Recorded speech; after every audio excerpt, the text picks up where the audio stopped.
کیا آپ جانتے ہیں کہ امام مہدی اس روئے زمین پر کیوں آئیں گے اور ان کے آنے کا مقصد کیا ہوگا، اور وہ اس روئے زمین پر سب سے پہلے آ کر کون سا کام کریں گے، اور امام مہدی کا حسب و نسب کیا ہوگا، اور امام مہدی کے آنے سے پہلے دنیا کے کیا حالات ہوں گے جو نبی کریم صلی اللہ علیہ وسلم نے لوگوں کو بتلائے؟ کیا یہ واقعات ہو چکے ہیں یا باقی ہیں؟ اگر قرآن و حدیث کی روشنی میں جاننا چاہتے ہیں تو اس ویڈیو کو آخر تک ضرور دیکھیے گا۔ السلام علیکم۔ آج ہم ایک بہت ہی دلچسپ موضوع پر بات کرنے والے ہیں۔ ہمارے پاس کچھ مواد ہے جو اسلامی پیشن گوئیوں، خاص طور پر امام مہدی کی آمد اور قیامت کی کچھ نشانیوں کے بارے میں ہے۔ وعلیکم السلام۔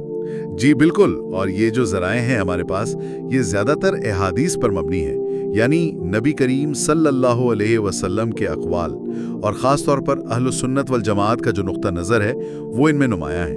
تو آج ہمارا ارادہ یہی ہے کہ ان اقتباسات کو دیکھیں، ان پیشن گوئیوں اور نشانیوں کا تھوڑا گہرائی میں جا کر جائزہ لیں اور سمجھنے کی کوشش کریں کہ ان کا سیاق و سباق کیا ہے، ان کی اہمیت کیا بتائی گئی ہے ان ذرائع کے مطابق۔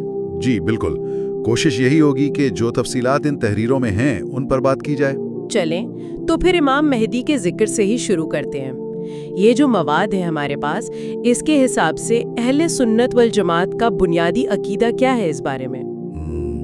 دیکھیے، یہ مواد تو بہت واضح طور پر کہتا ہے کہ اہل سنت والجماعت کا مطلب صدیوں سے یہ متفقہ موقف رہا ہے کہ امام مہدی آخری زمانے میں ظاہر ہوں گے، ضرور ظاہر ہوں گے۔ ان کا کردار ایک قائد کا ہوگا، امت مسلمہ کی قیادت کریں گے، اور اللہ کی زمین پر وہ قتال فی سبیل اللہ کے ذریعے اللہ کا قانون نافذ کریں گے۔ اور نتیجہ یہ ہوگا کہ دنیا عدل و انصاف سے بھر جائے گی۔ اچھا، آپ نے کہا کہ یہ اہل سنت کا نقطہ نظر ہے۔ کیا ان ذرائع میں جو اہل تشیع کا عقیدہ ہے اس سے کسی فرق کا بھی ذکر ملتا ہے؟ جی ہاں، یہ ایک اہم نقطہ ہے جس پر ان ذرائع میں کافی زور دیا گیا ہے۔ ان کے مطابق جن مہدی کا اہل سنت انتظار کر رہے ہیں وہ ان مہدی سے مختلف ہیں جنہیں اہل تشیع مانتے ہیں۔ اچھا، وہ کون ہے ان کے مطابق؟